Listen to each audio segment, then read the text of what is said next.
Keralam CM ఎంపిక అధిష్టానానికి పరీక్షగా మారింది. కొత్తగా ఎన్నికైన ఎమ్మెల్యేలు సీఎం ఎంపిక బాధ్యతను కాంగ్రెస్ అధిష్టానానికి అప్పగిస్తూ తీర్మానం చేశారు. దీంతో కాంగ్రెస్ పార్టీ సీఎం అభ్యర్థి ఎంపికకు పరిశీలకులుగా అజయ్ మాకెన్, ముకుల్ వాస్నిక్లను నియమించింది.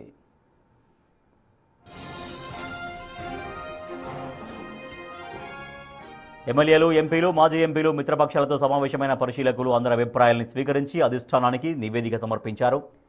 ఈ నివేదికలోని అంశాలతో పాటు పార్టీ నేతల అభిప్రాయం మేరకు సీఎంను ఎంపిక చేయనున్నారు. సీఎం పేరు ప్రకటించే ముందు సీఎం రేసులో నిలిచిన ముగ్గురితోనూ మాట్లాడనుంది అధిష్టానం.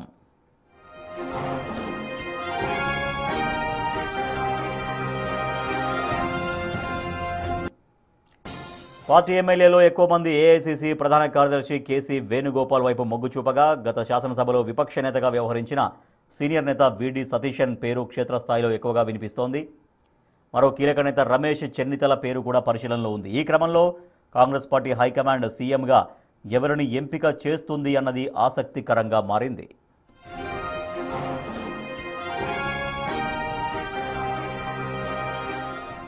మరోవైపు విడి సతీశన్కు మద్దతుగా ఆయన అనుచరులు శుక్రవారం రాష్ట్ర వ్యాప్తంగా ర్యాలీలు నిర్వహించారు. కొన్ని చోట్ల కేసీ వేణుగోపాల్ పోస్టర్లు, ఫ్లెక్సీలు చించేశారు.